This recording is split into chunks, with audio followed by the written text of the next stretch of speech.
verdade? Hoje a nossa aula é sobre estruturas de dados em Python, né? Vocês podem ver aí que tem... Deixa eu compartilhar na tela. Nós temos 83 células, né? Nesse cara aí. Então, é um bocado de discussão hoje. Mas é legal, porque eu vou explicar para vocês a importância disso. Uhum.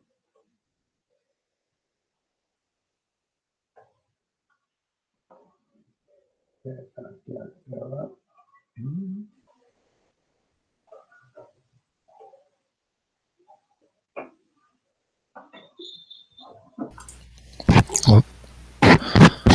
Estão vendo já? Não?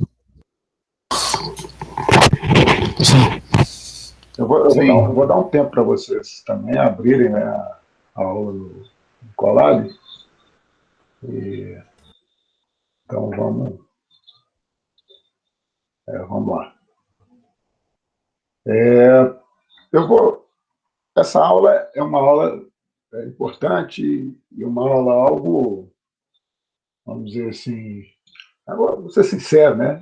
Talvez a aula mais chata do curso, porque é um assunto árduo, um pouco teórico também, mas não tem jeito, sabe por quê? Qual que é a importância da estrutura de dados? Quando a gente fala em data science, nós vamos o quê?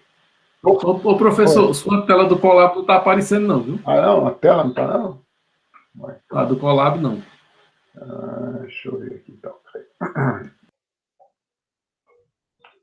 Eu vou começar de novo aqui, compartilhar. Então...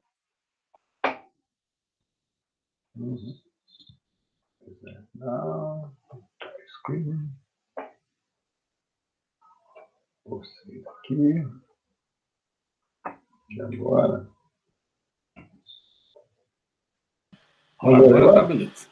Então, vou fazer o seguinte, eu vou passar vocês por lá de cá. Assim que eu estou vendo vocês e a gente...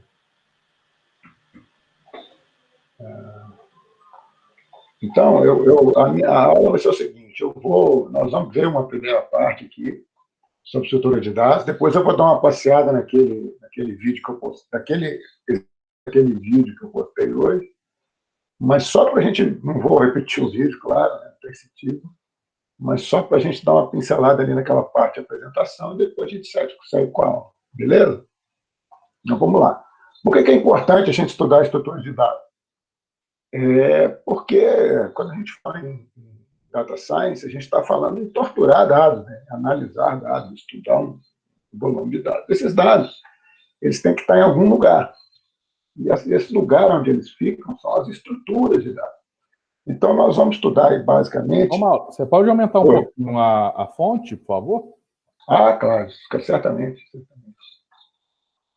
Está melhor assim? Valeu, tá bom. Valeu, tá bom? Eu vou fechar esse cantinho aqui que a gente ganha mais espaço. Então, a gente vai estudar aí uma série de estruturas de dados em Python, porque esses dados, essas estruturas, elas são necessárias para conter os dados que a gente vai estudar, certo? Então, por isso que a gente vai percorrer isso aí. A gente vai ver algumas coisas que a gente já viu, só para a gente revisar. Por exemplo, variáveis a gente já viu, né? Então, você tem aqui uma variável numérica, uma variável texto, uma variável lógica, né? Que contém um valor lógico, né? Então, se eu rodar isso aqui, ele vai criar essas três variáveis. Se eu criar isso aqui, ele vai rodar essas três variáveis. E demora um pouquinho para carregar a venda, né? Deixa eu fechar um outro troço que está aqui. Pronto, rodou. Então, aqui é o seguinte, se eu tivesse que guardar vários valores em variáveis, seria uma maneira certa que poderia ser usada, seria essa, né? Eu criar um nome para cada coisa e contei. Mas observe que eu poderia agrupar isso aqui em uma estrutura só, né? Se eu tivesse que criar um nome 4 aqui para acessar esse nome, então não faria sentido. Para isso, a gente tem os conjuntos de dados. E o Python é uma linguagem muito boa, tem várias formas de armazenar conjuntos de dados. Então, em data science, acho que até por isso que ele é muito usado em data science, porque as estruturas de dados que ele tem são bastante poderosas, né?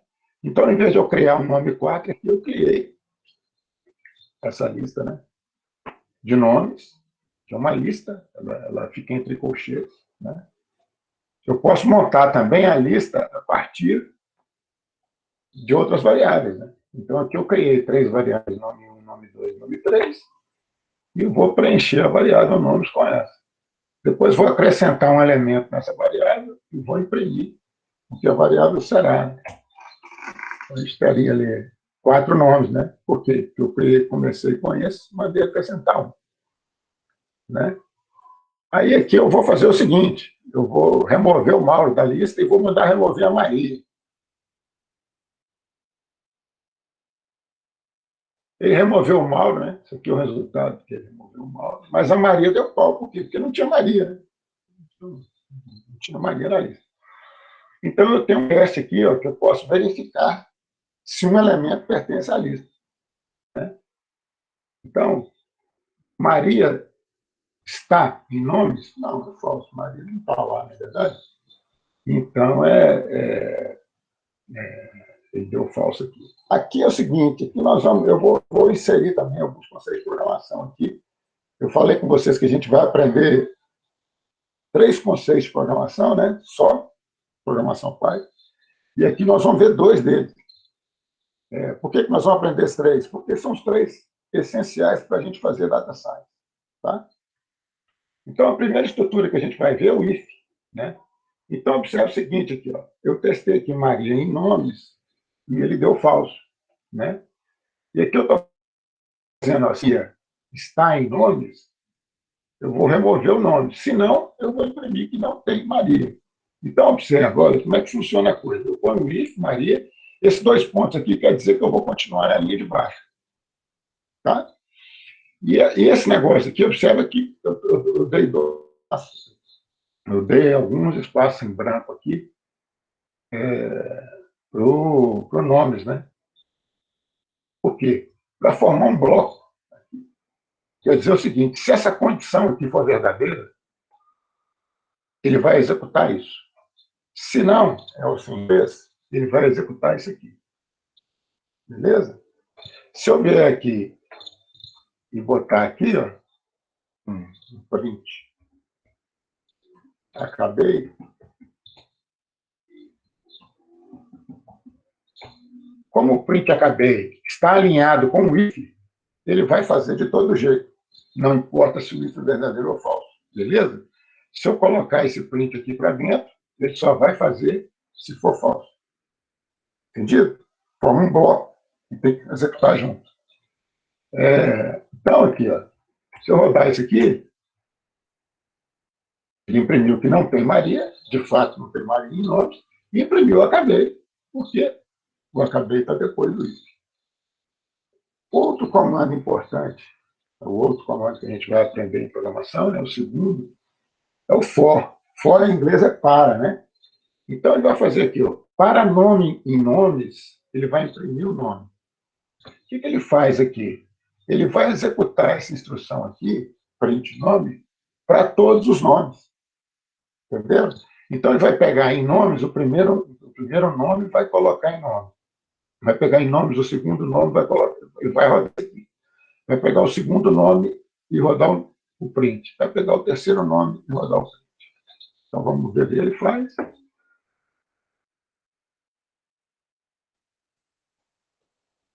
Imprimiu 3 nomes, que era o que a gente queria que ele fizesse. Uma outra estrutura de dados que eu tenho é chamada tupla. Tá? O jeito de declarar, observe que quando eu declaro aqui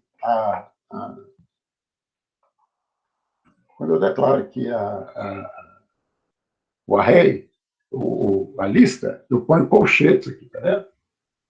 Certo? Colchetes. Quando eu declaro uma tupla, eu ponho parênteses, tá? Então, aqui eu declarei uma tupla, tá?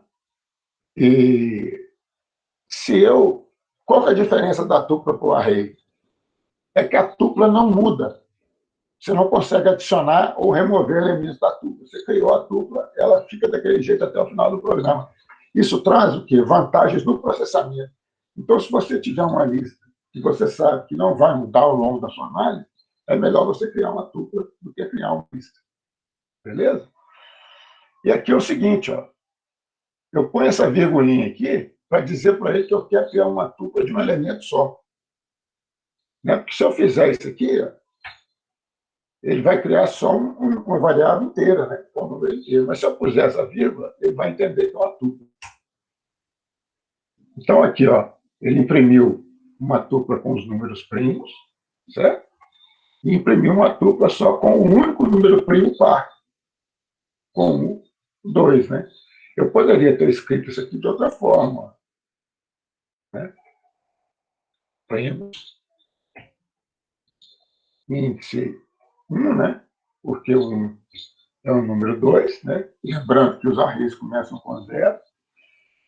E botando uma vírgulinha aqui, ó. Botando uma virgulinha aqui, ó. Isso que eu queria fazer.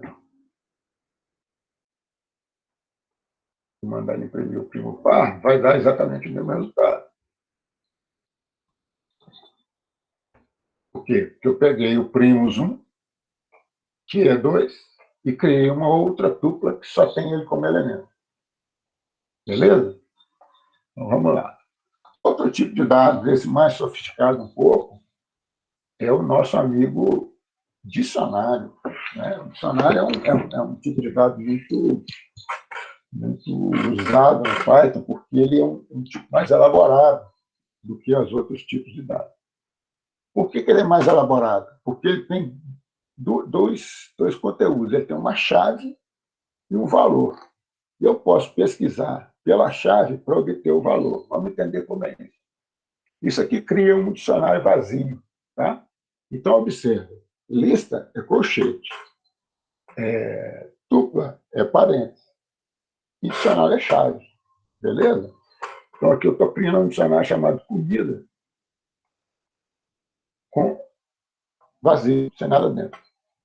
Aí eu vou criar um elemento nesse dicionário, que vai conter a comida e o que eu acho dela. Beleza? Eu estava com fome na hora que eu fiz esse exercício, acho, né? Que logo veio para o lado da comida. A comida feijoada é a minha comida. E eu não gosto de coentro. Então, eu vou rodar isso aqui.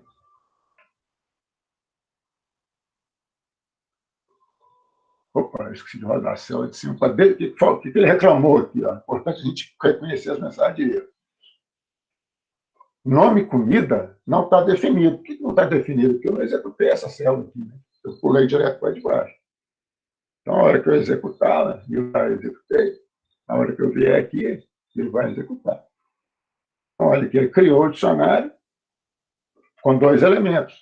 Né? Aqui é a chave, aqui é o valor. Aqui é outra chave, aqui é outro valor. Beleza? Eu posso fornecer para obter o valor. Então, eu rodo aqui, eu peguei comida coentro, ele me deu o valor correspondente a essa comida. Né? Eu preenchi aqui, tá vendo? Comida coentro, fiz tempero. Aí eu vou acrescentar um elemento. Como é que eu acrescento um elemento? Como eu acrescentei os outros 2, né? Eu ponho uma chave que não existe, né? E defino ela, né? Aí, se eu quiser mudar uma chave já existente, né? Aqui agora ele vai imprimir 3 elementos, né? Se eu passei a gostar de coentro, por exemplo, eu posso vir aqui e fazer o seguinte, ó. Seria uma célula aqui, e vou dizer que comida coentro é igual a passei a gostar. Observa que eu posso ter elementos, observa, isso aqui é um conceito de Python, eu posso usar, para identificar uma string, eu posso usar aspas simples, essas aspas, ou aspas duplas, tanto faz, é equivalente. Isso tem uma vantagem a linguagem aceitar os dois, eu vou explicar isso para vocês à medida que o curso avançar. Mas é uma vantagem do pai. Então, agora, rodei aqui, passei a gostar. Aqui o if de novo. Se queijo em comida, se eu tenho uma opinião sobre queijo, eu vou imprimir o que eu penso do queijo. Tá? Então, quando eu ponho assim, se queijo em comida, ele vê se a chave queijo está na comida. E aí, como ele achou a chave queijo, ele imprimiu a mensagem que eu queria. Para deletar um elemento, eu dou o del, o nome do nosso amigo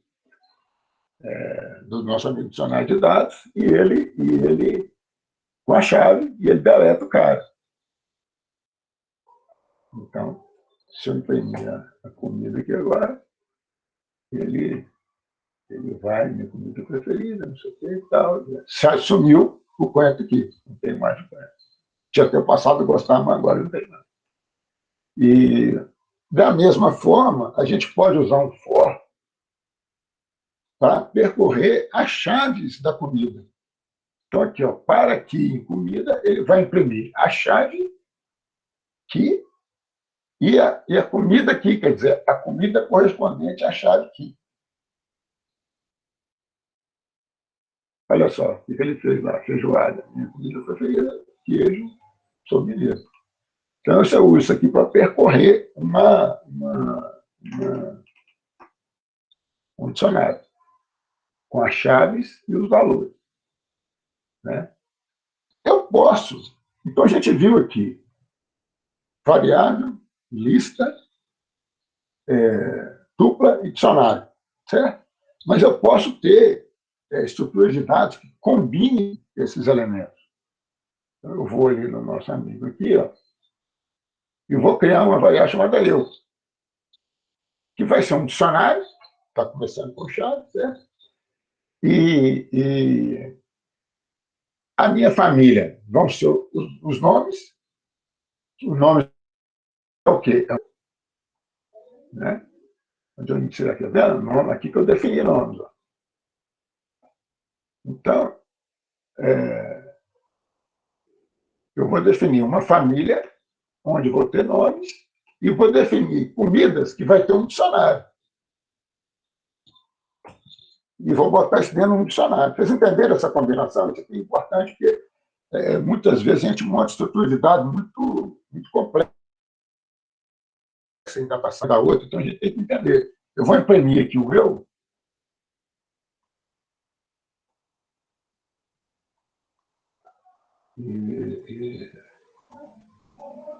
Aí observa, eu tenho a chave família com a lista, com os elementos da família. Né? E eu tenho a chave comida com outro dicionário. Né? Aqui, ó, importante aqui, como é que eu faço para acessar a feijoada aqui dentro do eu? Como é que eu faço? Eu faço print, eu. Né? O feijoada está dentro de comida, né? Então eu ponho comida. Aí aqui eu peguei o quê? O dicionário comida. Né? Dentro de comida, eu tenho a feijoada.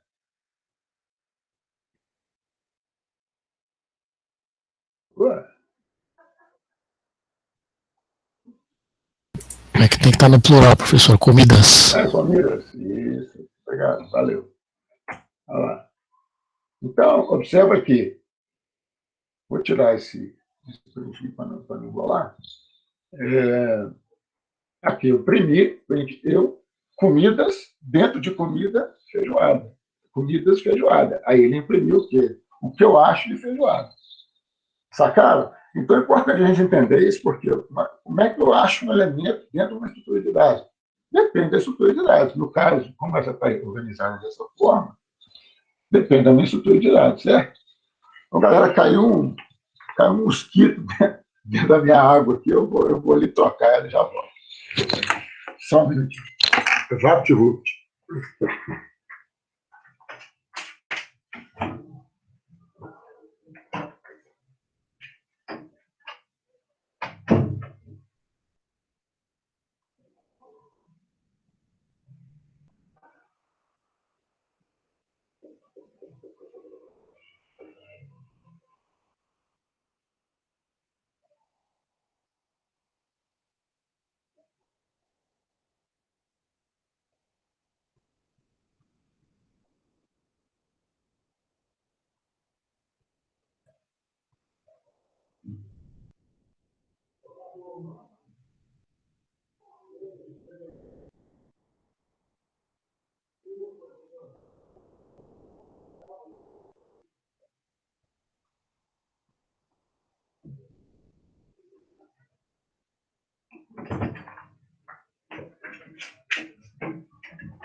Voltei.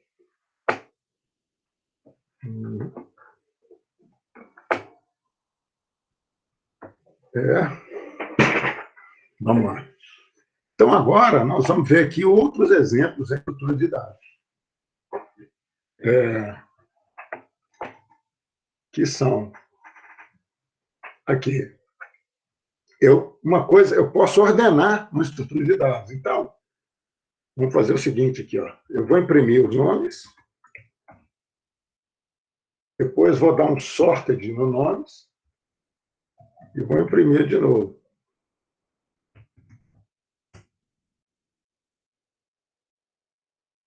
Olha lá, eu tinha... tá certo, nem precisava ter imprimido para esses nomes. Eu tinha Beth, Pedro e João. Depois mandei imprimir o sorted, né? E deu Beth, João e Pedro. Quer dizer, ele ordenou em ordem alfabética os elementos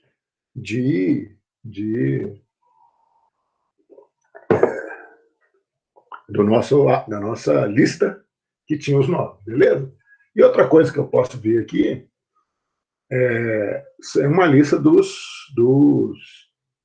tipos dos dados, né? Então, isso é legal, porque muitas vezes a gente vai criando coisas, a gente perde um pouco o controle do tipo de dados que a gente criou. Então, você tem um comando type que te diz exatamente o tipo de dado que tem. Tá? Então, observe. Olha lá, o nome 1, que é aquele nome que a gente criou primeiro, lá na primeira célula, ele é do tipo string. O nome 2, nomes, a lista de nomes é do tipo list. A gente viu isso. Depois a gente criou uma tupla de números primos. E no último exercício aqui, a gente criou um dicionário chamado eu. Então, ele é do tipo dict. Beleza? Esse type você pode usar para comparar também, né? Então, por exemplo, type eu igual ao type, por exemplo, esse cara. Aqui eu peguei o tipo da variável eu, que é um dicionário, é igual ao tipo de uma variável vazia? É. Então, eu posso usá-lo para comparar tipos, para ver se as variáveis são do mesmo tipo. Bom, nós vamos agora pegar a primeira das duas grandes estruturas de dados, de ciência de dados mesmo, que a gente vai estudar no nosso curso. Tá? Por que a gente vai estudar essas duas bibliotecas? Porque 100%, a não ser uma coisa muito específica, que eu não me lembro nem de ter visto nesses anos todos que eu vejo com ciência de dados, outro jeito que os dados vêm, que a gente não trabalha com essas duas bibliotecas. Tá? Então, a gente vai estudá-las mais profundamente hoje, tá? Para a gente, quando a gente for fazer as análises propriamente ditas, a gente está seguro aqui das nossas estruturas de dados mais importantes. Todas essas que passaram são importantes, mas essas que a gente vai falar agora, elas têm importância específica na estrutura de dados, na ciência de dados. A primeira é a Pandas. Tá? É uma biblioteca chamada Pandas. A gente usa importar ela e dar um apelido PD, né? E de dentro da Pandas, nós vamos importar duas estruturas. A data frame, que a gente já viu, e a série, que a gente ainda não viu. Também aparece muito em ciência de dados. Então, vamos lá rodar nossa célulazinha. E agora, nós vamos para analisar aqui as séries, tá? Uma série é um vetor, O que é um vetor? O vetor é uma matriz de uma só dimensão, certo? É como se fosse uma lista. Você só tem um conjunto de valores. Só que a série é diferente da lista porque ela tem um índice. Ou seja, na realidade, é como se ela tivesse duas colunas. Ela tem o próprio valor e ela tem um índice para você acessar esse valor. Tá? Ou seja, também tem uma certa semelhança com o próprio dicionário. Então, eu vou criar uma série aqui. Ó. O jeito de criar uma série é passar uma lista com os valores que eu quero nessa série. Beleza? Então, vamos lá. Ó, ele criou aqui um índice de 0 a 6, lembrando que os índices em Python começam sempre com 0, né? A gente já viu isso. Então, essa é uma série de 7 elementos, de 0 a 6, e com os valores que a gente botou ali. Certo? Então, eu tenho agora, dentro da série, eu tenho dois objetos. Eu tenho o index, que é os 0 a 6, e a outra coluna dela. Então, a série, ela é sempre assim, ela tem só um índice e um valor. Índice e valor, tá? Muitas vezes, qual que é a importância da série? A gente não usa muito a série como entrada de dados no Data Science. Eu nunca vi isso. Mas muitas vezes, o Data Science precisa passar para a gente várias saídas, várias informações ao mesmo tempo. Então, ele devolve para a gente uma série. Então, nós vamos ver a série aparecer no retorno das análises que a gente tiver, quando a gente estiver fazendo os processos. Então, aqui, ó, o que eu fiz aqui? Eu passei os valores e passei um índice também. Em vez de eu usar o índice que ele cria, de 0 a 6, eu passei um índice, criei uma coluna índice aqui, ó, A, B, C, D, E. Então, em vez de eu acessar o elemento pelo valor índice, eu posso acessar esse elemento pelo índice que eu defini aqui. Ó. Muitas vezes as séries em análise de dados, elas vêm com essa definição. Beleza? Então, vamos aqui. Ó. Da mesma forma, mas se eu criar um índice, eu continuo conseguindo acessar a série pelo índice dela. Então, por exemplo, a letra D aqui, a letra E aqui é o índice 4, né? 0, 1, 2, 3, 4. Então, se eu fizer essa comparação aqui, o quarto elemento da série com o elemento que tem o índice E, vai dar igual. Eles são a mesma coisa. Esse cara aqui aponta para este cara. Beleza? Professor.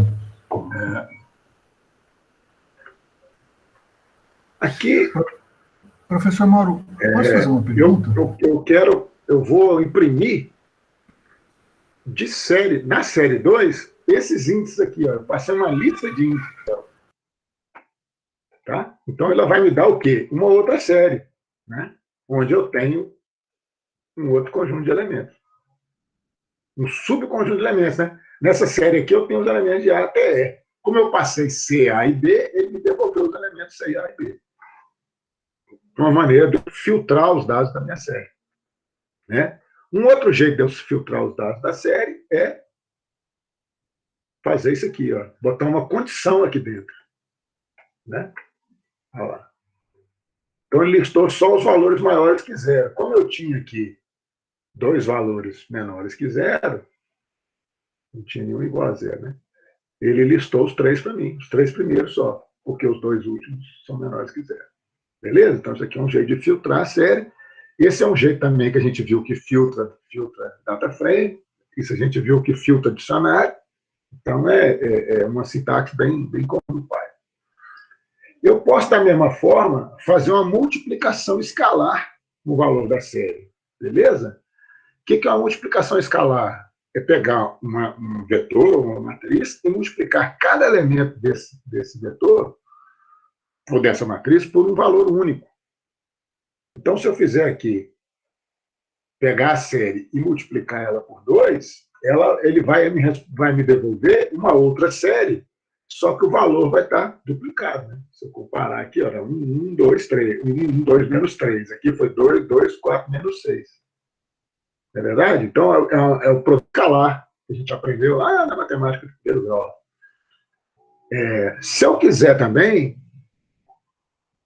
eu posso usar a NumPy para aplicar uma operação matemática em cada elemento da série. Então, quando eu dou aqui, eu rodo esse cara, ele fez o quê? O exponencial, né? E elevado a x de cada elemento da série. Aplicou isso a cada elemento da série. Tá? Isso aqui a gente usa muito para converter unidade, para poder fazer eliminação de outlier, né, e tal. Então, assim, eu também tenho um negócio para falar para vocês. Então, uma boa notícia. Essa é a última aula em que a gente não vai ficar a aula inteira falando de ciência de dados. Então, assim, acabou essa teoria aqui, a gente daqui para frente, só ciência de dados realmente. Sem isso aqui, sem vencer esse exercício aqui, não tem jeito de ir para frente. Né? E eu, da mesma forma, eu posso transformar numa série um dicionário de dados. Vou pegar aquele meu dicionário de dados, eu lá, né? E vou transformar numa série. Aí, o que ele fez? Ele pegou a chave do dicionário de dados e transformou num índice aqui, certo? E pegou os elementos do dicionário de dados e transformou nos elementos da série. Beleza? Deu para entender aqui que isso aqui é um jeito diferente de representar aquele dicionário de dados que a gente criou lá atrás? E tem uma instrução no Pandas do mundo. Né? Isso é importante, por exemplo, quando a gente estiver tirando outlier das nossas tabelas. Então, aqui, ó, ele não tem nada nulo. Nem comida, nem família é nulo, nem comidas é nulo. Então, os elementos são não nulos, né? Se eu tivesse um elemento nulo nessa série, ele mostraria. Então, eu falei para vocês, né, que a gente ia ver do Pandas, a gente vai ver duas estruturas. As séries, que a gente vê mais por cima, e o data frame, mais profundamente, porque o data frame é mais importante do que a série.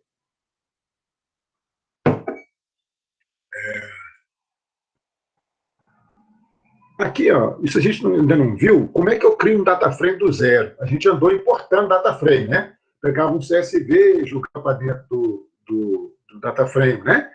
Mas a gente pode também criar um data frame do zero. Como é que eu crio um data frame do zero? Eu defino uma chave, estado.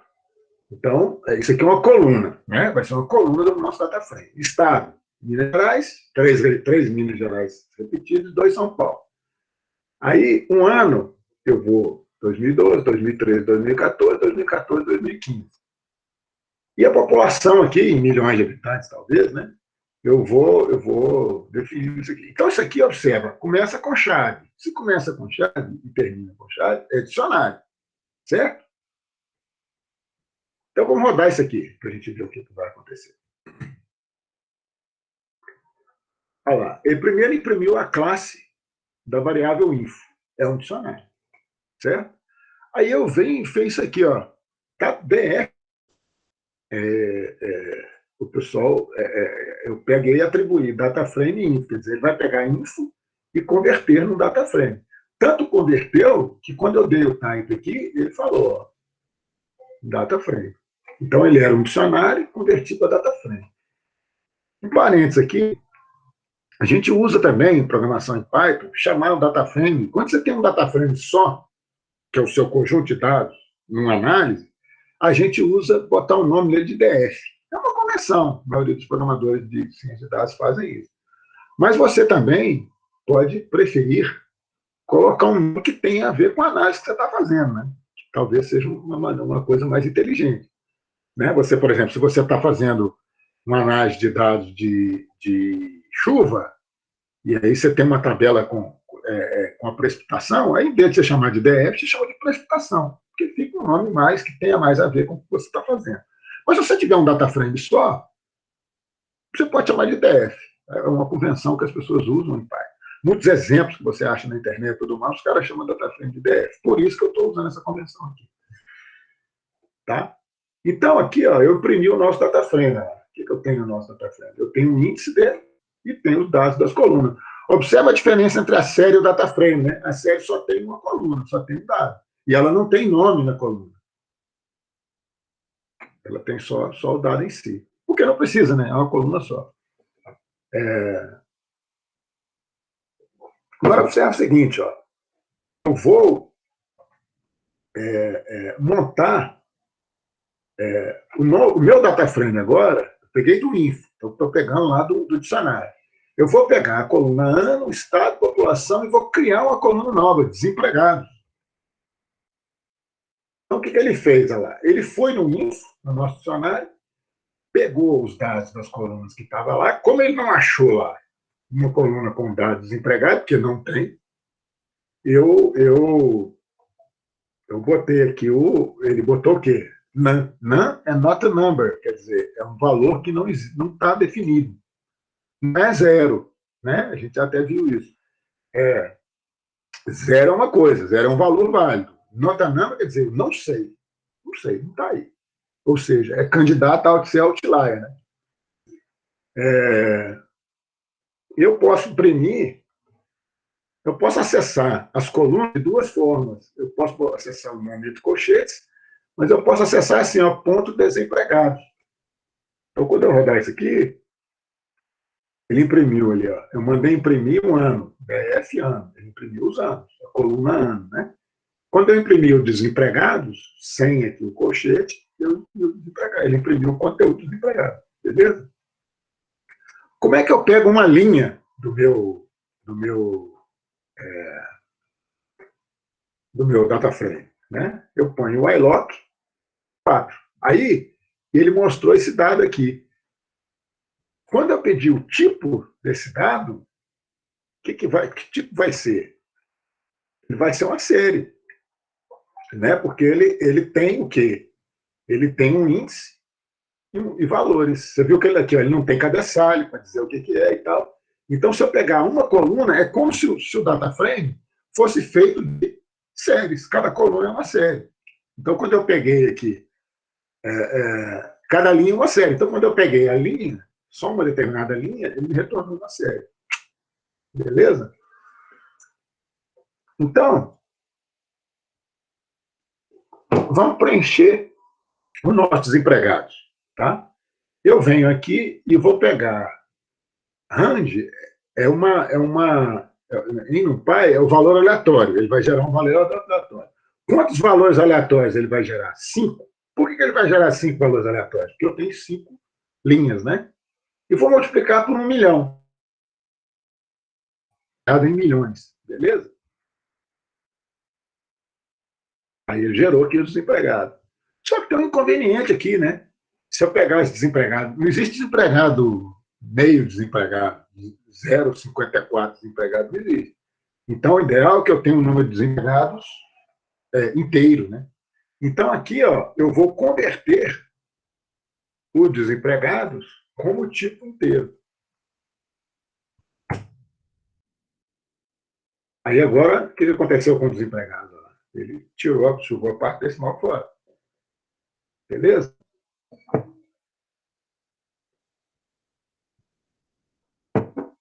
Agora, olha aqui. Eu também posso atribuir os valores desempregados, vou criar uma série chamada desempregados, onde os valores são esses valores, mas eu só tenho 3 elementos, só o índice 2, 3 e 4. E vou atribuir isso aqui a desempregados, que tem 5. Né? Então, eu tenho aqui 3 elementos e vou atribuir a uma coluna que tem 5 elementos. O que será que vai acontecer com ela? Bom, das duas, uma. Ou ela vai ter o valor antigo para o índice 0 e o índice 1, né, que são os que estão faltando aqui, ou ela vai atribuir nota number, quer dizer, porque eu não informei aqui esse valor, certo? Aí vamos ver o que ele vai fazer. Olha lá, ele deixou nota number. Por quê? Porque eu só informei 3 valores. Aí ele deixou nota agora aqui. Porque faz sentido, né? Vamos criar uma coluna nova, né? Para eu criar uma coluna nova, basta eu fazer isso aqui. Eu dou um nome para ela, falo o que eu quero lá. Por que eu estou chamando isso aqui de nonsense? É porque eu multipliquei um ano pelo número de desempregados. Não tem sentido nenhum, né? Essa conta que eu fiz. Mas se eu quiser criar uma coluna, eu posso fazer uma conta entre outras colunas, multiplicar isso aqui por escalar, quer dizer, eu posso fazer uma operação matemática e criar uma coluna nova simplesmente dando um nome que não existe. Então, agora eu tenho a nossa coluna nonsense, que foi esse número multiplicado por esse. Ah, mas essa coluna não faz sentido. Não faz mesmo. Então, vamos apagar ela. Del nonsense. Voltou lá o nosso TF. Né? Então, aqui é o seguinte, eu quero fazer um outro data frame, que é um subconjunto do meu data frame, que é o seguinte, eu quero pegar uma lista de colunas. Então, observa, tem um colchete dentro do outro aqui. Por que tem um colchete dentro do outro? Porque eu tenho que passar uma lista de colunas para ele. Então, para passar uma lista, ela tem que estar em colchetes. Né? E aí ele vai criar um DF2 aqui, que vai ter só 2 colunas do meu data frame. Entendeu? Então, o data frame é uma ferramenta muito poderosa e que só com ele a gente modifica os dados sem ter que mexer com... Não entrou data science na jogada ainda, concorda? Então, se você recebeu um dado, eu recebi esse dado em quilômetro quadrado, quer trabalhar com centímetro quadrado. Eu venho aqui e converto e trabalho com ele. Certo? Então, isso é um negócio muito interessante, porque ele é muito poderoso e você consegue realmente dar uma melhorada boa nos seus dados antes de fazer a sua análise. Aqui esse T é o transposta do data frame. Então, o que ele vai fazer? Ele vai pegar o que é linha, transformar em coluna, e coluna em linha. Então, olha lá, tá vendo? O nome da coluna agora virou o índice. E o índice da linha virou a coluna. É o que a gente aprendeu na matemática da matriz transposta.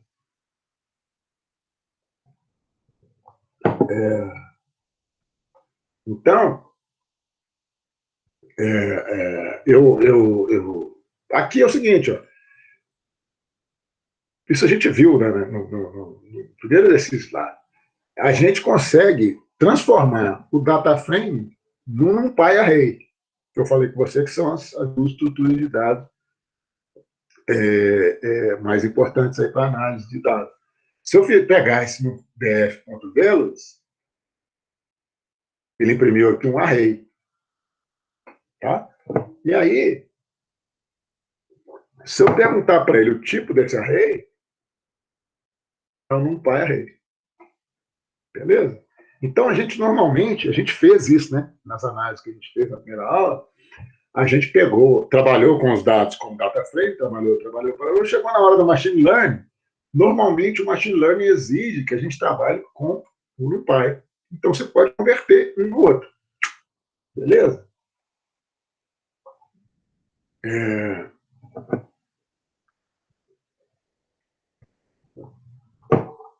Eu vou fazer agora uma cópia do data frame. Tá? Então, eu crio uma outra variável aqui e faço uma cópia dela. Por que eu não posso fazer isso aqui? Ó? Essa é uma informação importante. Pelo seguinte, quando você faz essa operação, na realidade, ele não fica com 2 nomes apontando para os mesmos dados. Entendeu? Não é? Então, o que significa o seguinte, se eu fizer esse negócio aqui, ó, vamos fazer, assim vai ficar legal. Eu estou criando aqui um DF2, é a cópia do DF. Tá? E criei um DF3, que eu simplesmente atribuí DF a ele. Em seguida, eu vou deletar 2 linhas do meu data frame.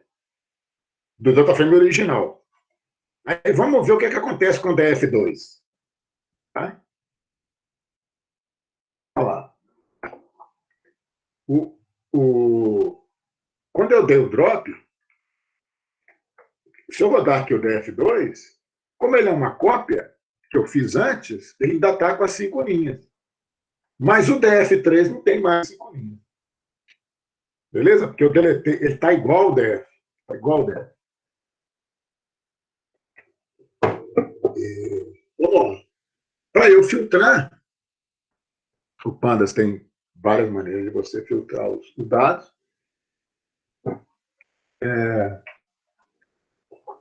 Já está acabando de novo. O Pandas tem várias maneiras de você filtrar o dado. E você, por exemplo, aqui, ó, eu vou pegar de DF aqueles em que o ano for maior que 2003. Observa que ele gerou aqui uma série, né? Isso aqui não é uma série, quer dizer, eu tenho um índice e tenho uma coluna sem tipo de dado. Isso aqui é uma série. Né? Se eu testar o tipo dela aqui agora,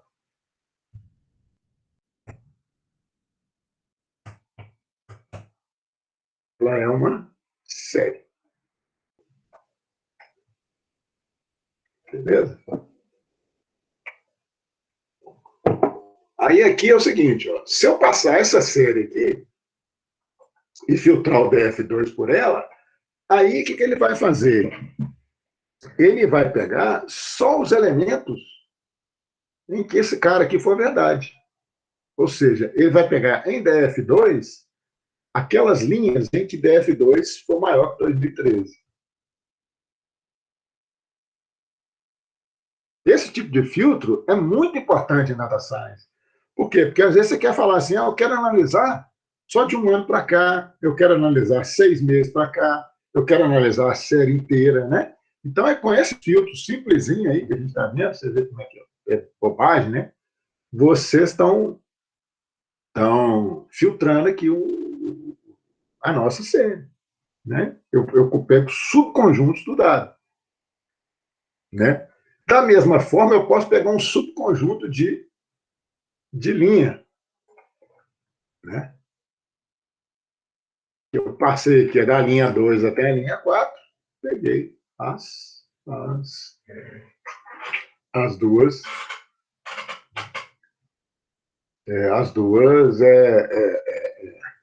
linhas 2 e 3, né? Por quê? Porque a gente viu que quando a gente passa uma faixa no Python, o último item fica de fora. Se eu quiser incluir o 4, eu tenho que chegar até no 5. Certo? Eu não sei o que ele faz, não me lembro o que ele faz. Se eu puser aqui, por exemplo, como ele só tem 4 elementos, se eu puser aqui 6, o que ele faz? Ele reclama ou faz? Ele não reclama, né? Podia dar pau, né? Mas não dá pau. E aqui, da mesma forma, eu posso pegar as linhas 2 até 4, mas pegar só a coluna pop. Ou seja, eu estou aplicando um filtro.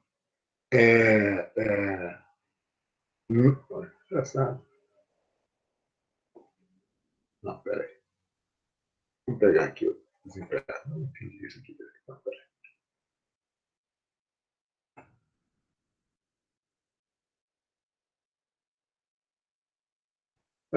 Aqui.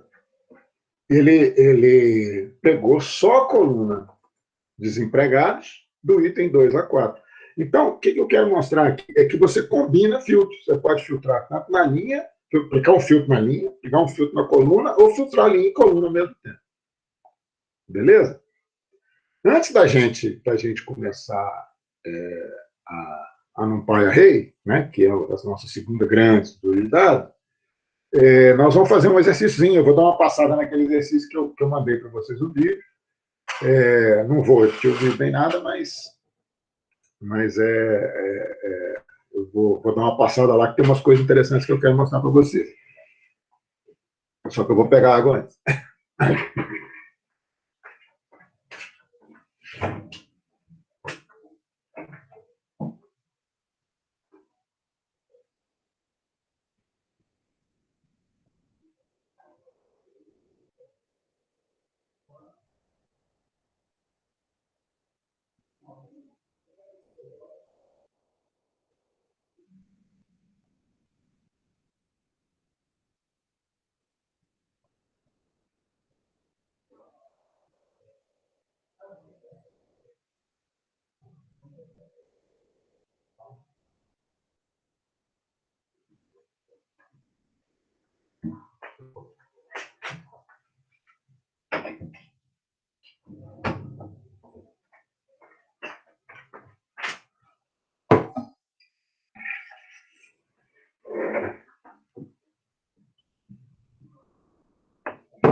Bom, beleza. Então, vamos falar do exercício do vídeo, né? Um amigo me pediu para resolver um problema para ele ontem. E aí eu resolvi fazer no Colab para a gente poder... para eu fazer um exercício com o Colab que eu queria fazer, para testar se tem jeito de fazer tipo um programa no Colab. Você desenvolver um sisteminha. Por quê? Porque o Colab já está na internet, né? Então, vamos supor que você tem que fazer um sistema web muito simples, em que você tem uma entrada de dados e tenha que fazer alguma coisa baseada nessa entrada de dados, né? Isso no Colab para ver se tinha jeito. E aí eu quero mostrar para vocês como é que isso foi feito. Basicamente, o que eu tenho que fazer é o seguinte. Imagina que eu tenho aqui uma torre e aqui um outro torre. Isso aqui é no Google Earth, né? Aqui é Belo Horizonte. Para quem viu o vídeo, isso aqui é BH, isso aqui é Nova Lima. E eu tenho 2 torres de monitoramento que ficam os caras lá em cima, de binóculo, olhando para ver se o mato não está pegando fogo no entorno da serra aqui, chama Serra do Rola Moça. Então, só que quando eles veem o fogo, esse cara aqui, que está nessa torre, ele viu o fogo nessa direção. O cara que está aqui viu o fogo nessa direção. Se os dois verem o fogo, dá para eu... Vocês concordam comigo que se eu souber esse ângulo aqui, e souber esse ângulo aqui, dá para eu... E souber a distância daqui para cá, dá para eu calcular aqui onde está esse ponto? Por uma triangulação? Isso é uma matemática relativamente simples de fazer. Tem na web, e meu amigo queria que eu fizesse um jeito de calcular isso. Ele me pediu para fazer uma planilha no Excel. Só que, eu falei assim, mas se fizer um software, fica muito mais legal, né? E quem sabe dá para fazer software com Colab. Aí eu descobri que dá. Vou pegar aqui o meu Git.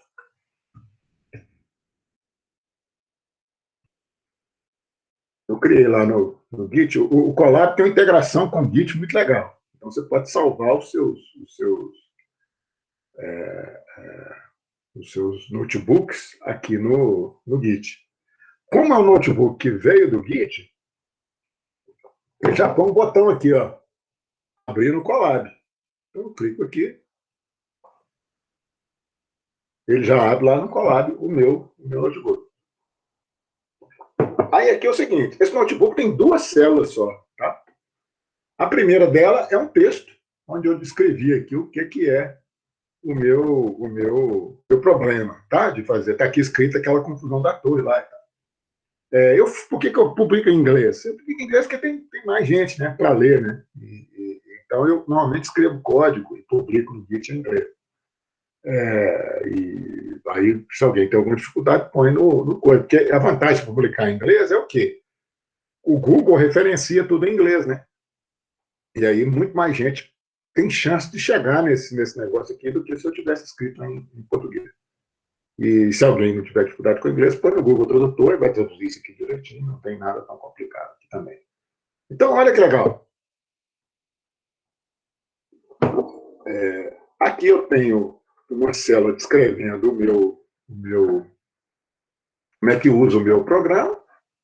E aqui, observe, eu tenho um formulário aqui, ó, dando Git fazendo formulário. Eu posso digitar aqui, ó. Eu posso mudar isso aqui, ponto ferruginoso. Ponto ferruginoso é o seguinte, ponto ferruginoso é o nome dessa torre. Eu tenho 2 torres, né? Ponto ferruginoso e ponto 39, e posto 39. Então, eu tenho a torre A e a torre B, aqui o cara cadastra, tá? A torre. Aqui ele cadastra a coordenada geográfica da torre. E esse azimuth aqui é o ângulo que o cara está vendo o fogo. Tá? Chama azimuth porque o ângulo é em relação ao norte. Então, quando você vem aqui, ó, o azimuth, quando o cara manda, vamos supor, o fogo está aqui, né? Aqui já está o evento do fogo aqui. Eu já botei ele aqui, já calculei, já botei. Está pegando fogo nesse topo de morro. Então, o azimuth desse cara aqui, ó, observa que esse azimuth aqui é menos 180 graus, concorda? Porque o norte está aqui, ó, né? Nessa linha. Se eu pegar aqui, ó, dá mais de 90 e menos de 180. Já para esse cara, se o norte está aqui, o azimuth é maior do que 180. Beleza? Então, eu tenho os dois ângulos lá. Um azimuth do ponto ferruginoso é maior que 180, 222, e o outro é menor do que 180. O posto 39 é menor que 180. Aí, beleza. Quando eu rodar isso aqui, olha que legal. Primeiro que eu não estou vendo o código aqui, né? Você concorda? O programa não está, ninguém está vendo o programa. Então, eu posso dar isso aqui para o usuário, o cara que não souber Python, ele nem vai saber que esse trem aqui foi feito em Python. Aí, quando eu rodar o meu programa, eu tenho aqui já preenchido os valores, olha que legal. Ele está falando que está dentro do GitHub, né? E está rodando o programinha.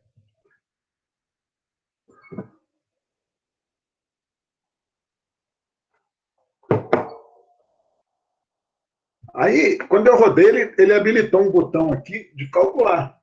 Olha que legal, dá para colocar botões no notebook, né?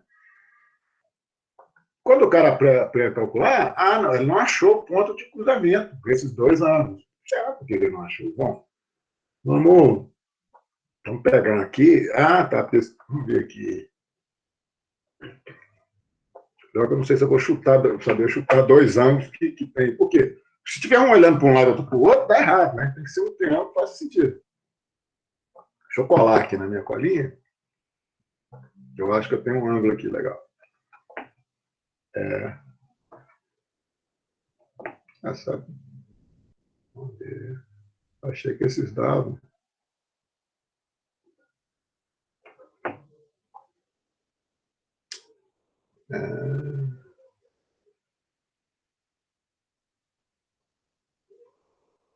Deixa eu pegar aqui valores válidos para mostrar para vocês.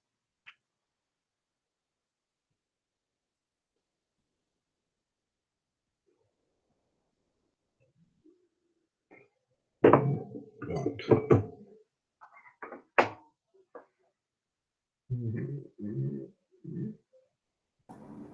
Professor, boa noite.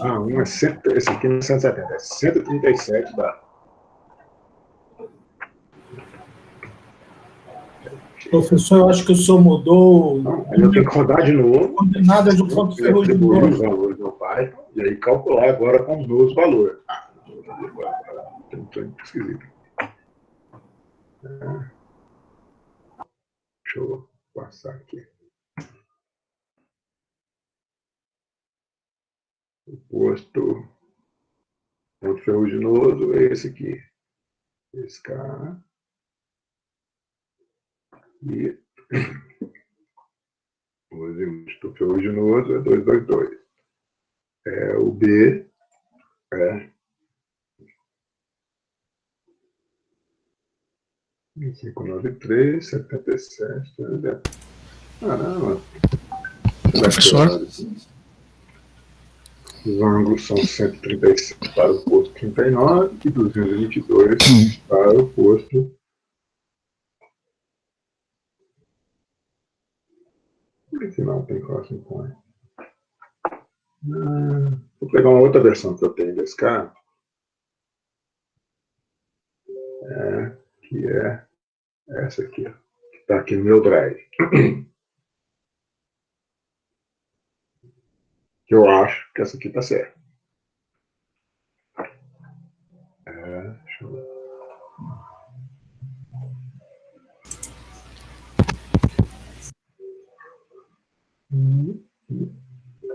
Vamos rodar. Aí criou o botão calcular, quer dizer, vai criar o botão calcular. Aqui, ó. Aqui ele fez o cálculo, tá vendo? Eu vou diminuir um pouquinho o tamanho aqui. Mas olha que legal. Ele calculou a coordenada. Isso aqui é o ângulo que o cara está olhando. Então, o cara que está aqui em cima da montanha, aqui, ó, esse cara olhou nessa direção. Então, eu criei um gráfico ali que mostrou para ele onde é a direção que o cara está olhando. E aqui é a direção que ele está olhando para cá, né? Ele mostrou que essa é do ponto ferruginoso, está aqui à direita, né? Vocês veem que está à direita mesmo. e do posto 39, que está lá de cá, né?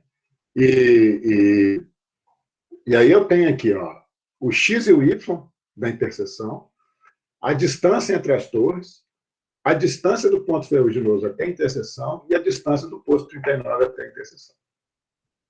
Beleza?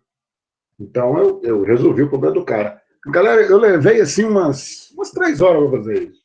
E foi muito tranquilo para fazer.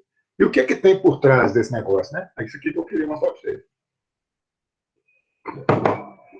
Eu queria mostrar o seguinte, ó. Eu venho aqui, ó, editar, mostrar, ocultar código. Se eu der como o código está oculto, se eu der um mostrar, ele aparece o código aqui. Então, esse código aqui, ó, é o que cria o formulário e o que faz a conta. Beleza? Aqui estão os importes.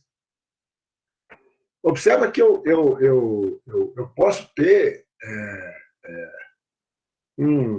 eu posso mudar isso aqui, por exemplo, né?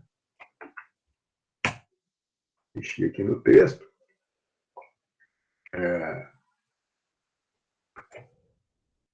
E ele vai modificar lá, né? Por exemplo, se eu chamar essa torre de torre C, já muda lá no marcado. Aqui, ó, eu defini os meus campos da tela. Olha como é que é. Eu crio uma variável no Python, como a gente criou hoje, vai. Nomear, põe um nome, esse nome vai ser o nome que vai vir preenchido. Mas se eu mexer aqui, ó, olha lá, ele já altera lá no Python o conteúdo da variável, né? Então, isso é um jeito de eu deixar o usuário intervir no código, mas não intervir no código de qualquer jeito. Ele vai intervir no código só naquilo que é parâmetro da minha análise. Então, tenta fazer uma abstração e pensar assim, quanto que esse troço é poderoso, né? Porque eu posso criar um modelo de ciência de dados e deixar para o cara rodar na internet. O próprio usuário. Fala, não, você entra lá no Colab, preenche os dados do seu modelo e roda. Você cria um modelo, publica o modelo do cara. Isso aqui é interessante. O ruim é que você tem que entregar os fontes para ele. Se você quiser preservar o seu conhecimento, aqui não é o lugar de fazer isso. Porque ele vai ter acesso aos fontes. Mas, pelo menos, você tem como dar um jeito do usuário alterar os parâmetros da sua análise. Beleza? E aí, ó, aqui eu criei o entrada de dados para a torre A, aqui eu criei para a torre B. Beleza? E aqui eu criei o meu botão. Tá? E esse output é o lugar onde eu vou criar o botão para o cara mostrar. Né? Aqui, galera, isso é o que eu queria mostrar. Isso aqui, ó, é a parte de cálculo. Isso você acha na internet. Eu não vou entrar nesse detalhe porque foge completamente ao escopo do nosso curso. Né? Mas o que eu fiz? Eu fiz 2 rotinas. Uma para calcular a interseção e outra para fazer o gráfico, usando o Matplotlib, igual a gente já usou, né? Já fez aqui. Só que eu fiz um gráfico mais elaborado. Né? Eu botei 4 linhas de título, botei aqui uma legendinha, né? E tal, mas vocês veem.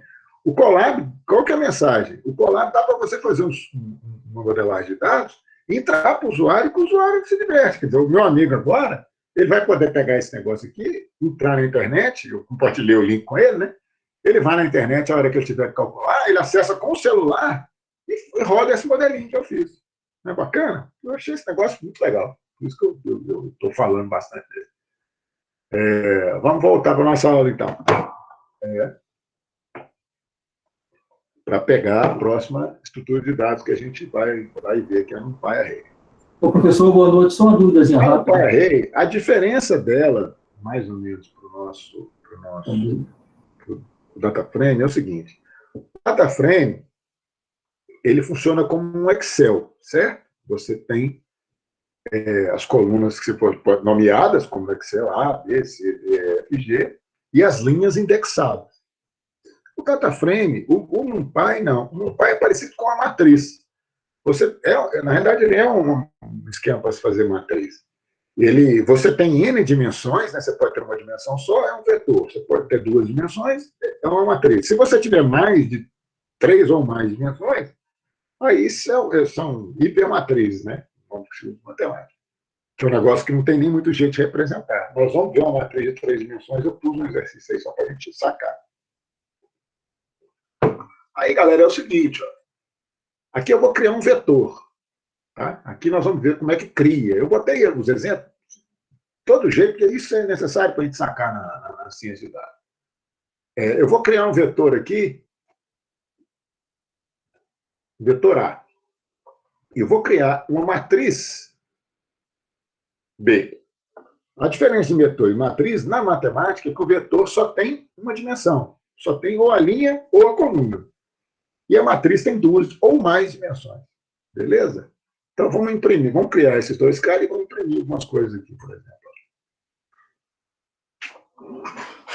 Eu criei um vetor de 3 elementos. Vi o tipo de dados desse vetor.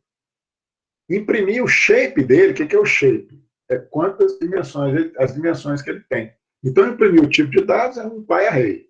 Imprimir o número de dados, como ele só tem uma coluna, ele botou aqui 3, vírgula, né? Aquela coisa que a gente viu do tuple, da tupa. Né? E aqui os elementos, mandei imprimir os elementos A0, A1 e A2. Imprimi 1, 2, 3. Mudei o elemento 0 para 5. E aí imprimi o A de novo. Aí observa que os elementos eram 1, 2, 3 e 1, 2, 5. Né? Aqui eu criei, embaixo eu criei uma nova, uma matriz mesmo, né? Com 1, 2, 3, 4, 5, 6. Então, ele cria uma matriz, ó, com... Peraí, deixa eu entender isso aqui. Por que eu não imprimi esses caras?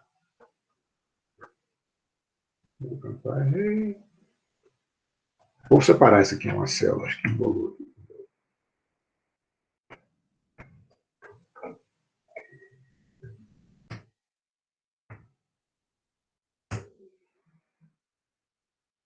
Tá certo, eu vou vacilar. Ele nada que criasse assim. Ele fez, eu aqui apanhei. Eu criei aqui só que eu arranquei fora, né? Vou voltar o conteúdo para cá. Eu criei aqui uma matriz, aí matriz de 2 linhas por 3 colunas, né? Porque observe o seguinte, ó, eu passei uma linha numa lista, uma outra linha na outra lista, e uma outra lista contendo as 2 linhas. Então, isso aqui vai me dar 2 colunas de dados, né? É porque e aqui eu peguei e imprimi. Como eu tenho linha e coluna, eu preciso de 2 índices, né? Eu imprimi, vamos imprimir a matriz aqui, para a gente ver como ela ficou. A gente vê. Então, aqui, olha, imprimi na matriz aqui, eu tenho uma linha 1, 2, 3 e tenho uma linha 4, 5, 6. Ele tem 2 dimensões, 2 linhas, por 3 colunas. E se eu imprimir o elemento 0, 0, o elemento 0, 1 e o 1, 0, o que ele vai imprimir? 0, 0, 1, né? Linha 0, coluna 0. O 0, 1 é o 2, linha 0, coluna 1. E o 1, 0 é o primeiro elemento da linha 2, né? Linha 1, que é a segunda linha, e o elemento 0 dela, que é o primeiro elemento. Então, é tudo. Beleza? Eu que estava vacilando. Outras maneiras de se criar um byte-array. Eu posso falar o seguinte, ó, quero criar uma matriz de zeros, e ele vai criar uma matriz e já vai preencher de 2 dimensões, né, de 2. Beleza? E vou botar 0 nela. Por quê? Porque chama zeros. Vou criar uma matriz de número 1. Aí eu falo ons, né? Vou criar uma matriz 2 por 2, com esse comando full, mas tudo preenchido com 7. Então, todos os elementos vão ser 7. Aqui, eu vou criar uma matriz identidade. Uma matriz identidade é uma matriz em que só a diagonal tem número 1. Os outros números são todos zeros.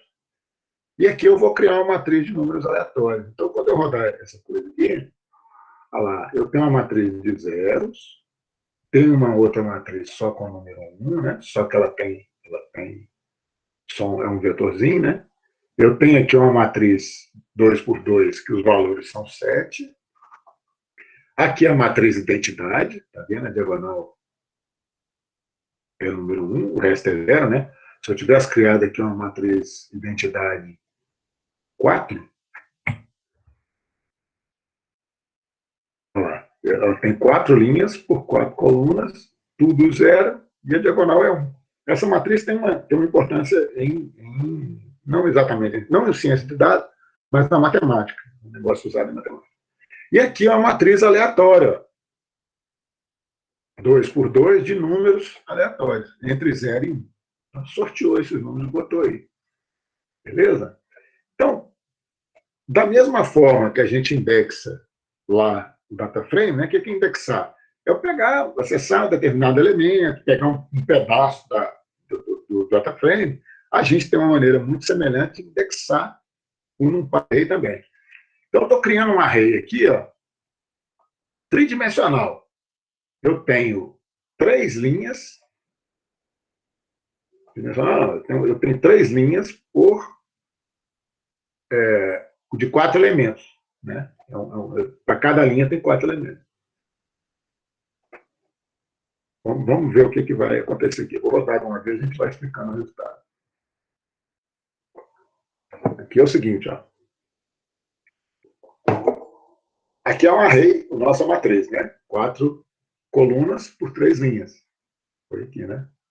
As colunas pelos arrays e as linhas. 4 colunas por 3 linhas. Aí aqui eu peguei, aquele negócio de indexação que a gente andou estudando para trás, né? Eu quero pegar da matriz A até a coluna 2 e da linha 1 até a linha 2, né? Ou seja, a linha 0 e 1, e os elementos de 1 até 3 na coluna. Então, observa, eu peguei até a linha 2, então, peguei aqui a linha 2. Só que eu peguei os elementos da coluna 1 e 2, né? Por quê? Porque o 3 fica fora. A gente já aprendeu que quando eu tenho 2 pontos, aquele elemento de fora fica fora. Olha lá. O que aconteceu? Eu peguei aqui da linha até a linha 2, né? Então, as duas primeiras linhas, os elementos 1 e 2. 0 e 1, né? Porque o 3 ficou de fora. Então, não, 1 e 2 mesmo, porque a coluna 3 ficou de fora. Então, ele pegou o 2, 3, né? 0 e 1. Não, 1, 2, esse aqui é o 0. Então, eu peguei a partir do 1. E deixei esse de fora. Então, pegou 2, 3. E peguei esse cara aqui e peguei o 6, 7. Beleza? Então, agora, eu peguei o elemento 0, 1. Então, qual que era o meu elemento 0, 1? Linha 0, coluna 1. É o elemento 2, né? Linha 0, coluna 1. Aí, eu fiz ele, peguei o B00, fiz, porque eu criei uma matriz B, tá vendo? Aí, observa o seguinte, eu peguei o B00 e fiz o 77. O que é o B00? No B é esse cara aqui, né? B00. Fiz ele igual a 77. Mas na matriz original, ele era o 2. Certo? Agora, quando eu imprimi aqui o A01, quer dizer que é esse elemento aqui da matriz 2, da matriz A, observa que ele virou 77 também. Entenderam? É aquilo que eu falei lá no DataFrame. Se você pega uma variável e atribui um subconjunto da variável da uma matriz original e altera um elemento, ele altera na original. Por quê? Porque ele pegou uma visão daquele conjunto de dados. Então, a gente tem que tomar cuidado com isso. Quer dizer, se eu quiser preservar os meus dados originais, eu tenho que copiar uma matriz na outra. Então, aqui nesse caso aqui, eu estou copiando. Eu copiei a matriz, só que aí eu já tinha mudado o elemento 77. Como essa aqui em C é uma cópia, se eu vier aqui, por exemplo, em C, e mudar o elemento, sei lá, 2, 2 de C, o elemento 1, 1 de C, eu vou fazer ele igual a menos 20, para ficar bem diferente. Se eu imprimir agora, observa que eu peguei a matriz C a partir da matriz A. Se eu imprimir a matriz A de novo, não vou ter nenhum menos 20 lá. Nela, né? Vou imprimir aqui a C e a A. Observa aqui, ó. Aqui é a matriz C. Eu mudei, esse valor ficou menos 20. Mas na matriz A não mudou. Por quê? Porque eu fiz uma cópia. Entendeu? Isso aqui é uma coisa importante a respeito do par. Se você pegar um subconjunto de uma matriz, na realidade, ele é uma visão que aponta para aqueles dados. Entendeu? Ô, Gil, você está me chamando mesmo? Ou... Alô?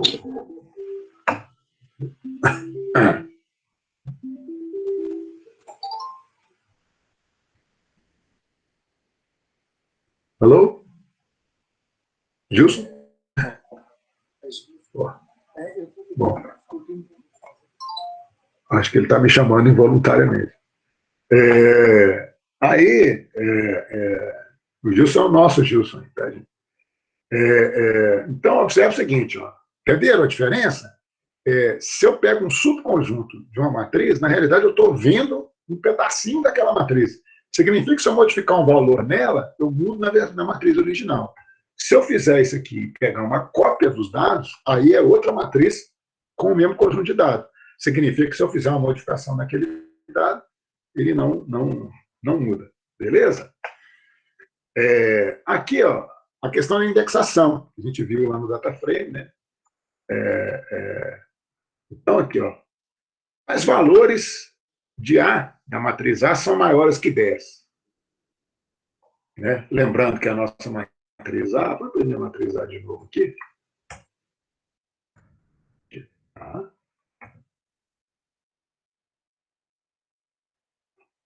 Então, eu tenho a matriz. Quais valores são maiores que 10? O 77 é. Então, está maior que 10 aqui. O 3 não é. Aqui o 11 é. Então, só tem 3 elementos maiores que 10, né? Que é esse elemento, esse e esse. Então, o resto é falso. Beleza? O que significa que eu posso filtrar a minha matriz, né? A gente viu também, a gente fez isso análogamente lá no DataFrame. Ele pegou para mim só os valores maiores que 10. Beleza? Então, ele criou um outro array com os valores maiores que 10. Isso é importante para aquela coisa nossa de filtrar dados, etc. Né? Aqui, operações com arrays, né? Operações matemáticas. Eu vou criar aqui duas matrizes x e y, tá? Vou imprimir ela. Em seguida, eu vou fazer 4 operações com elas, tá? Vou pegar x menos y, x vezes y, x dividido por y, e pegar a raiz quadrada de x. Vamos rodar essa coisa aqui, vamos ver o que vai dar. Então, observe o seguinte, ó, a minha matriz original era 1, 2, 3, 4, e a outra matriz é 5, 6, 7, 8. Beleza? Aí eu fiz o quê? X mais y. O que ele fez? Que conta é essa, somar duas matrizes? É pegar cada elemento da matriz e somar com o elemento correspondente daquela matriz. Isso aí é muito importante para quando você quer combinar dados de fontes diferentes para poder fazer uma análise só. Então, aqui você tem as duas matrizes. Quando eu somei, olha só, 1 mais 5, 6. 2 mais 6, 8. Ele somou. A pessoa usa em inglês o termo elementwise, quer dizer, elemento com elemento. A mesma coisa ele fez na subtração. Né? Interessante que deu uma coincidência enorme aqui, né? Deu menos 4, menos 4, menos 4, menos 4. Quer dizer, se você pegar 1 e subtrair 5, dá menos 4. 2 e subtrair 6, dá menos 4. 3 e subtrair 7, é menos 4, menos 4, menos 4. Aí aqui ele fez a multiplicação, né? 1 vezes 5 dá 5, 2 vezes 6 dá 12, e por aí afora. E aqui ele dividiu um pelo outro, elemento por elemento.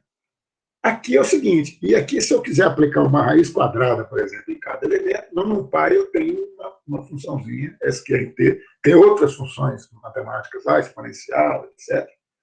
E ele faz essa operação, ou seja, ele tira a raiz quadrada dos elementos da matriz X. Beleza? Agora, existe uma operação matemática que é a multiplicação de matrizes, que não é multiplicar elemento a elemento, não. Não sei se vocês lembram disso. É um troço que a gente estuda no 2º grau. É uma operação bastante mais complicada que chama multiplicação de matriz. Nesse caso, no NumPy tem um tal de dot, que eu não tenho a menor ideia que se chama dot, mas a função chama dot. E você multiplica aqui um pelo outro. Mas aqui é uma multiplicação de matrizes mesmo, né? Na hora que eu multiplicar, olha lá, ela ficou diferente do produto que a gente fez aqui. Ó. A multiplicação elemento a elemento deu esses valores. A multiplicação de uma matriz pela outra deu esses outros valores aqui. Beleza? Então, só sabendo. Existem outras operações que você pode fazer. Numa matriz que tem dentro do NumPy, por exemplo. Essa aqui vai somar todos os elementos da matriz.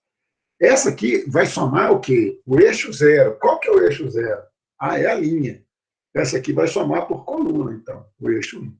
Por quê? Porque, a gente já viu, eu posso ter matriz com dimensões, muitas dimensões diferentes.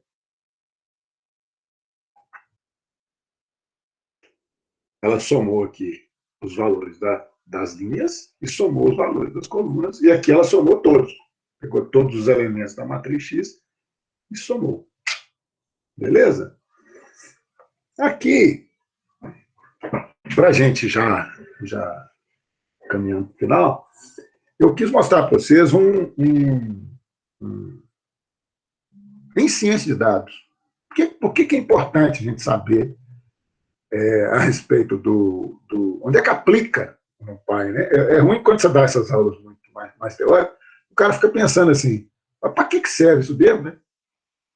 E se alguém tivesse explicado para a gente lá no 2º grau para que serviam determinadas operações matemáticas que a gente aprendeu, a gente ia ficar muito mais animado de aprender um negócio que ninguém diz para a gente o que serve. Então, esse pequeno exercício aqui que eu fiz, ele serve, eu vou mostrar para vocês onde que o NumPy entra, entendeu? Então, eu vou primeiro aqui, o meu drive, e esse aí vocês não vão conseguir rodar aí, não, porque a imagem que eu vou usar, ela está no meu drive, né? Então, eu vou ativar o meu aqui, mas é uma demonstraçãozinha desse, não é nada muito complicado. Então, eu vou dar acesso aqui, vou copiar, né? Esse aqui é o protocolo que ele também já andou vendo aí.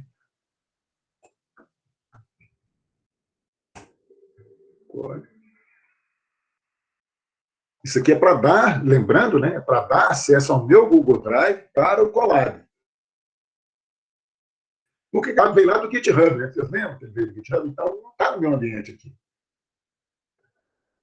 Para poder mostrar o que eu estou querendo, eu vou precisar aqui instalar essa biblioteca que não tem ela pronta quer dizer, eu já estava até instalada aqui. Eu estava usando essa máquina virtual desde cedo. Mas eu vou precisar instalar o Pillow. Pillow é uma inglesa travesseiro, mas é uma biblioteca para tratamento de imagem. Você sabe que um dos ramos da data science mais interessantes é a parte de imagem, né? Então, eu vou pegar aqui e vou carregar uma imagem de um gato, tá? É um gato que eu tenho aqui no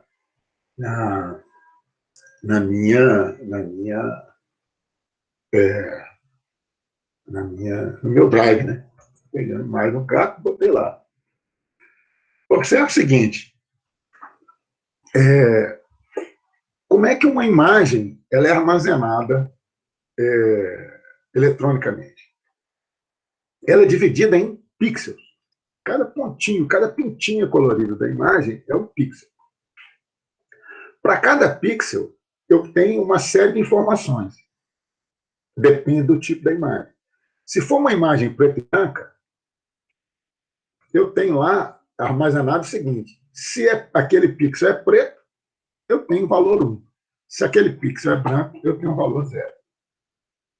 Acontece o seguinte: se a imagem é colorida, se a imagem em tons de cinza, aí eu tenho valores de 0 a 255 para cada pixel, dizendo qual o tom de cinza que aquela imagem tem. E se a imagem é colorida, para cada pixel eu tenho 3 valores. Posso até ter mais, mas não vou entrar nesse detalhe agora. Eu tenho 3 valores, que são os valores de cada cor, de cada componente, né? A gente sabe daquela lá que o Newton descobriu, né? Que as cores, você pode formar as cores combinando três cores básicas, né? Que no computador a gente usa é o RGB, Red, Green and Blue. Então eu tenho valores para cada um desses componentes, entendeu? Então, relembrando, eu tenho pixel e numa imagem colorida, vou pegar essa imagem do gato aqui e mostrar para vocês como é que ela é. Né?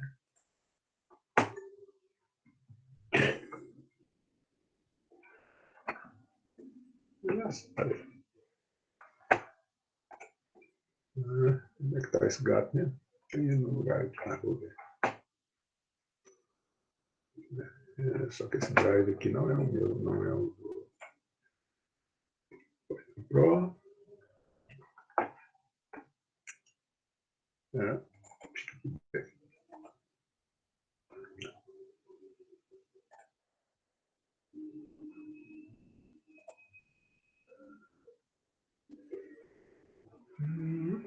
Está aqui. Aqui está o gato.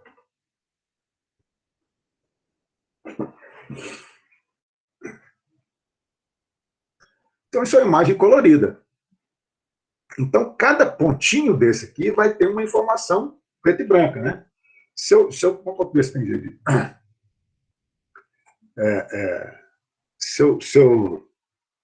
Vamos fazer um exercício aqui interessante. Vou abrir essa imagem do gato com o paintbrush. O paintbrush Então, aqui é a imagem do gato. Observe que se eu ampliar essa imagem muito aqui, eu vejo os pixels aqui, ó, certo? Que compõem essa imagem. É que ele não dá mais um que isso. Então, para cada pontinho desse aqui, eu tenho armazenado 3 cores: vermelho, red, green, blue, vermelho, verde e azul, que combinados, eles formam todas essas milhões de cores que a gente consegue ver aí, né? Então, agora, voltando lá na nossa imagem, quando eu dei aquele comando para ler a imagem do gato, eu coloquei na variável IMG. Tá? Aí, quando eu imprimir esse tipo da variável IMG, ela vai imprimir um tipo interno lá do PIL. Mas eu vou pegar essa imagem e vou transformá-la num NumPy Array. Certo? E depois eu vou imprimir o tipo. Obviamente, vai ter o tipo NumPy Array, tá vendo? Então, o tipo de IMG é o PNG Imagefile, porque meu arquivo é um arquivo PNG. Mas quando eu jogo ela para o NumPy Array, eu transformei ela num NumPy Array. Beleza? E olha só que legal. Se eu imprimir o shape dessa imagem, que são as dimensões, olha lá, ela tem 400 pixels por linha, por coluna, né? Porque, na realidade, ele mostra a imagem, ele armazena a imagem invertida, é coluna, linha. Eu tenho 400 pixels por linha, não sei se esse cara aqui dá isso. Olha lá, tá vendo? 400 pixels, 248 por 400 pixels. É o tamanho da minha imagem, né? Então, olha lá, 400, 248 e 3, a dimensão 3, né? Por quê? Porque eu tenho RGB. Observe, então, ele transforma a imagem numa matriz de 3 dimensões. E agora, matematicamente, eu posso fazer conta com ela à vontade, posso escurecer, posso alargar, posso tentar identificar elementos nessa imagem. Sacaram?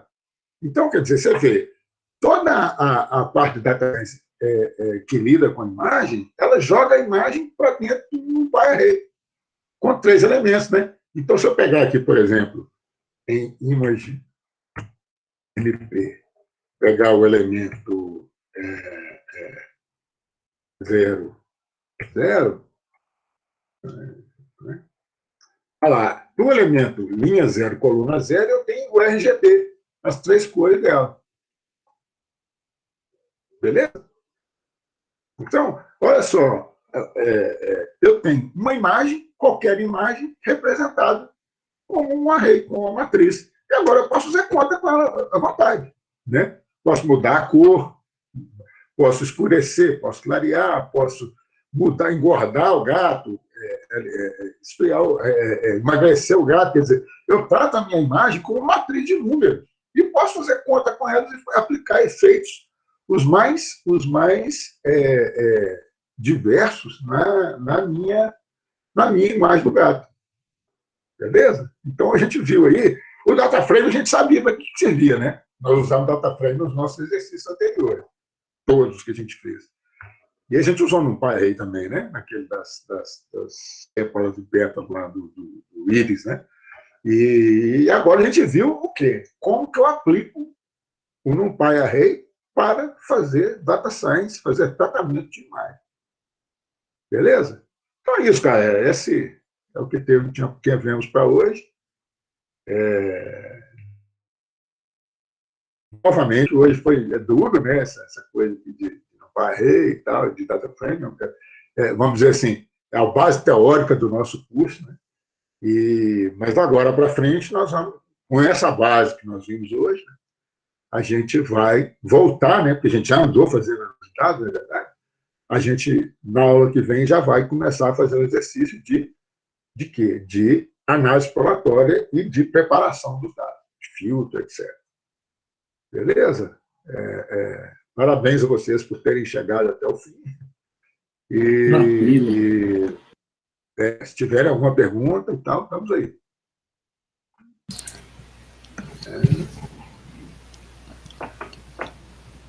Vamos ver a pergunta aqui, né?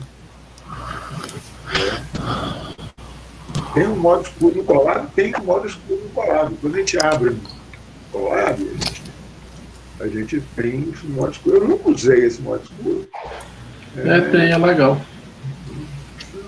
Faz ferramentas. Eu sei que quando a gente abre o Colab, ele oferece para a gente, né? Então eu vou... Aí ferramentas, configurações. Vou tentar pegar esse Colab aqui, 2 minutos. Ô, professor. Aqui, ó. Aqui, opção de tema escuro.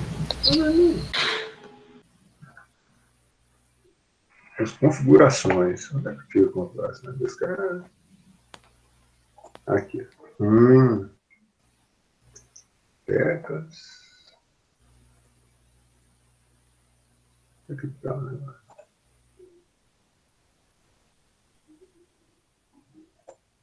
Editor. Site. Aqui, ó, tema. Dark. Tá vendo? Vocês acham que fica mais legal assim? Talvez, né? A tela fica um pouco menos cansativa, essa coisa brilhando na cara da gente. Mas, enfim, então, temos sim um modo escuro aqui, né? Quem perguntou foi o Fabrício. Vamos ver o que mais aqui. Aqui, ó. O da Alberto eu tinha respondido. Aumentamos a fonte.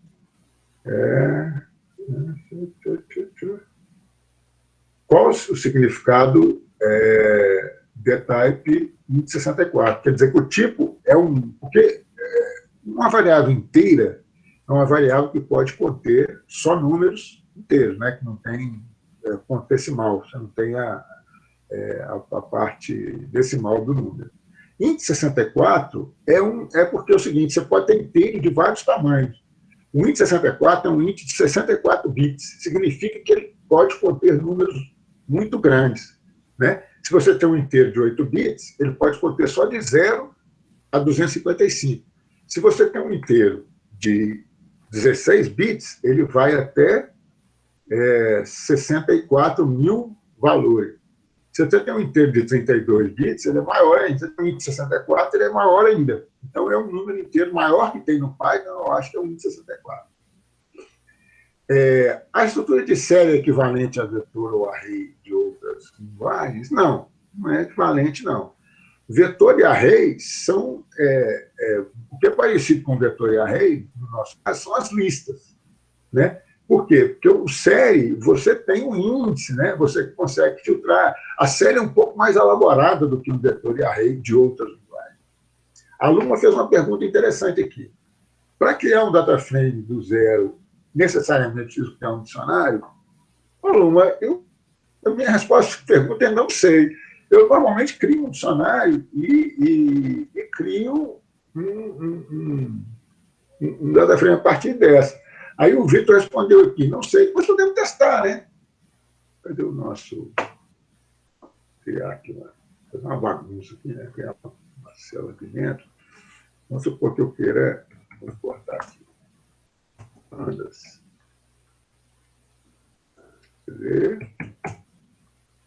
E vou falar que eu quero criar um data frame, igual a data frame.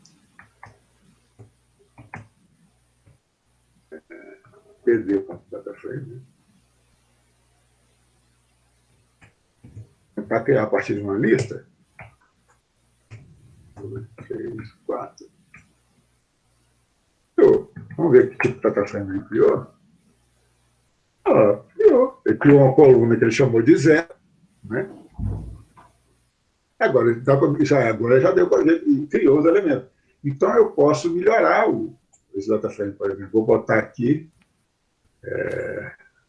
o nome das colunas, né? No caso, uma coluna só. Columns igual. E como ele está pedindo columns, eu tenho que botar a lista, né? Igual a... Nossa, com coco. Caralho! Ficou melhor que o dos de leite lá que você compra. Nossa! Aí, podemos criar um data frame a partir de uma lista, né? Normalmente, a gente pode criar, a gente cria data frame importando de algumas outras coisas, né? E eu posso criar um data frame vazio também, vamos ver, né? df igual data frame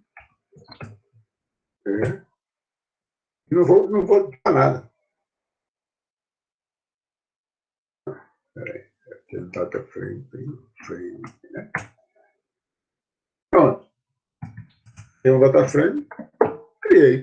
Depois é que eu vou definir a ele. Se eu quiser adicionar uma coluna a ele, df.columns igual a listinha, né? Coluna 1, vírgula, coluna 2. Né? Vou fazer o pau. Tá. Entendi. Porque se eu não definir aqui as colunas no início, ele teria que definir na criação do data frame. Senão ele não deixa eu acrescentar a coluna. Engraçado isso. Não. Então ele não deixa você acrescentar a coluna depois se tiver zero coluna. Vamos ver lá. O data frame vazio a gente viu que criou, né? Criou esse data frame aqui, então o data frame vazio. Aqui, alguém criou a coluna data frame, com as colunas, né? E tá. O filtro é para achar outlier, isso aí, Luma. O filtro é legal. Pop tem uma mensagem, entendeu? Exatamente. Eu suspeitei lá atrás. Você lembra que eu tentei usar pop, porque tinha uma coluna chamada população que eu chamei de pop.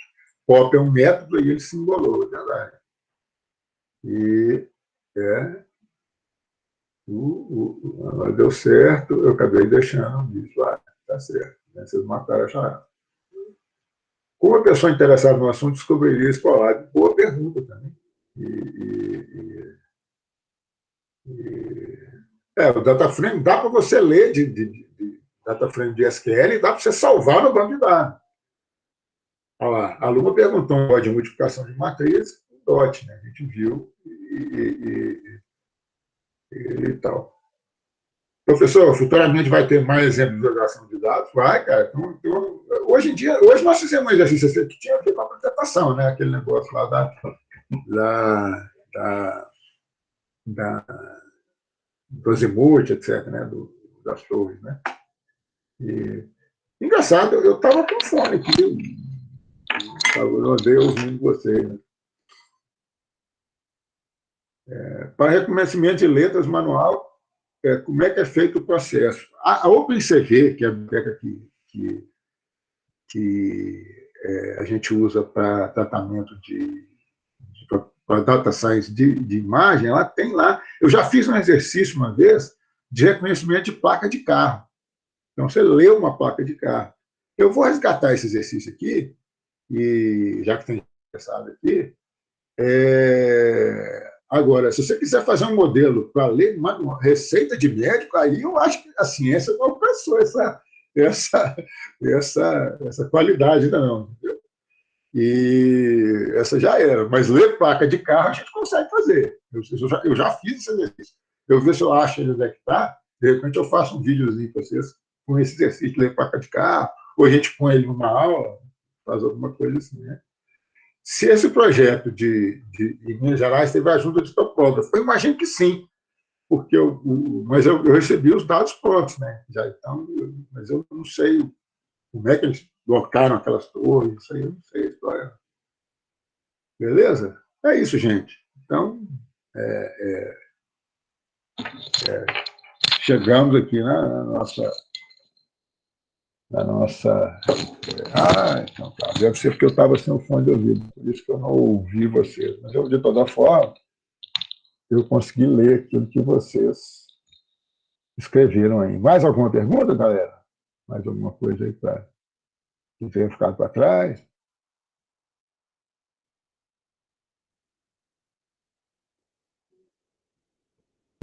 Eu, pelo menos, estou tranquilo hoje. Tá? Então tá bom. Alguém mais tem alguma questão e tal? Então é isso, galera. Até a próxima. Prometo para vocês que, se vocês não acharam essa aula muito legal, ela é a nossa aula menos legal.